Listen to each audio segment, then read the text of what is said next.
Cupid a la carte. Jeff Peters was a man who traveled through the United States selling cheap rings, bracelets, and other things of that kind. Once, he told me what happened to him at Guthrie, a small town in Oklahoma. Guthrie was a boom town, Jeff Peters began his story, and most of the difficulties of life there were due to the boom. You had to stand in line to wash your face. If it took you more than 10 minutes to eat at a restaurant, you had to pay more money for the extra time.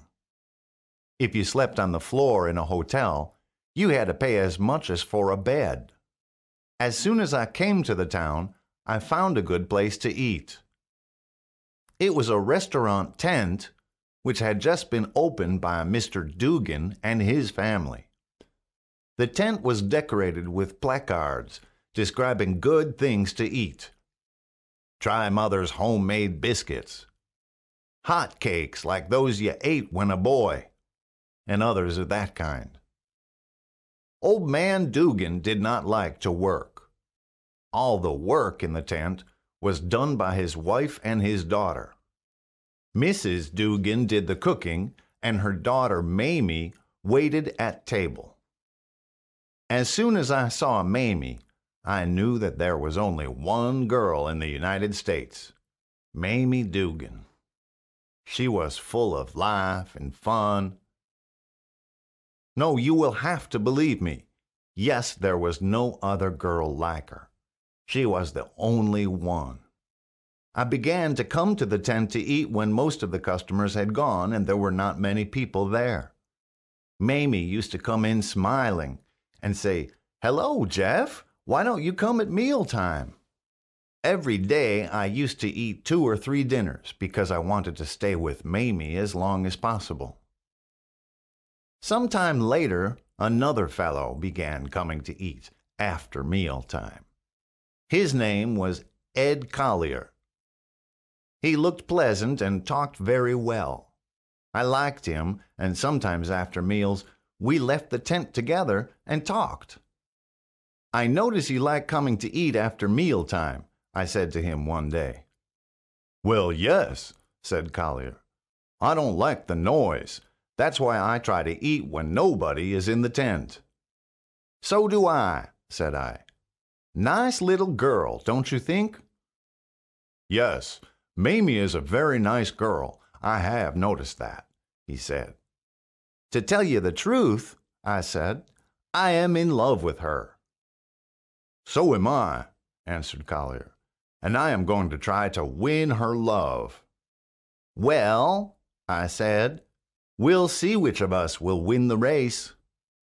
So Collier and I began the race. We came to the tent to eat 3 or 4 times a day. The more we ate, the more time we could spend in the tent. And the more time we spent with Mamie, the more each of us hoped to win her. She was very nice to both Collier and me, and she waited on each with a smile and a kind word. One evening in September, I asked Mamie to take a walk with me after supper. We walked for some time, and then I decided to open my heart to her. I made a long speech telling her that I had been in love with her for a long, long time, that I had enough money for both of us, that the name of Dugan should be changed for the name of Peters, and if she says not, then why not? Mamie didn't answer right away. Then she gave a kind of shudder and said something that surprised me very much. "Jeff," she said, "I am sorry you spoke about it. I like you as well as other men who come in and eat in our restaurant, but I shall never marry any one of you. Do you know what a man is in my eyes? He is a machine for eating beefsteak and ham and eggs and cakes and biscuits. He is a machine for eating and nothing more. For 2 years I have watched them. Men eat, eat, eat. A man is only something that is sitting in front of a knife and fork and plate at the table. When I think of men, I see only their mouths moving up and down, eating, eating. No matter what they think of themselves, they are only eating machines. No, Jeff, I do not want to marry a man and see him at the table eating his breakfast in the morning, eating his dinner at noon, and eating his supper in the evening. Always eating, eating, eating. But Mamie, I said, you are making a mistake. Men don't always eat. As far as I know them, they do. They eat all the time. No, I'll tell you what I am going to do. There is a girl named Susie Foster in Terre Haute. She is a good friend of mine. She waits at table in the railroad restaurant. Poor Susie hates men worse than I do, because the men at railroad stations do not eat, they gobble. As they have little time for their meals, they try to gobble and flirt at the same time. It's terrible. Susie and I have made a plan. We are saving money. When we save enough, we are going to buy a small cottage. We are going to live together in that cottage and grow flowers for the market. And as long as we live, we are not going to let any man with an appetite come near our cottage. Do girls never eat? I asked. No, they don't. They nibble a little sometimes, that's all. I thought they liked candy. For heaven's sake, change the subject, said Mamie. I did not know what to do. I could not stop eating, and I could not stop loving Mamie. I had a good appetite, and I had to eat several times a day. So I continued to come to the tent, hoping that Mamie would be sorry for what she had said.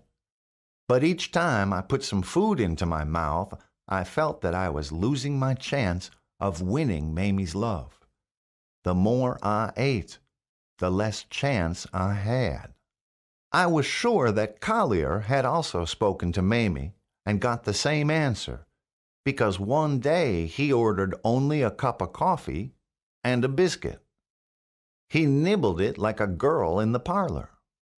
As soon as I saw that, I also ordered a cup of coffee and a biscuit.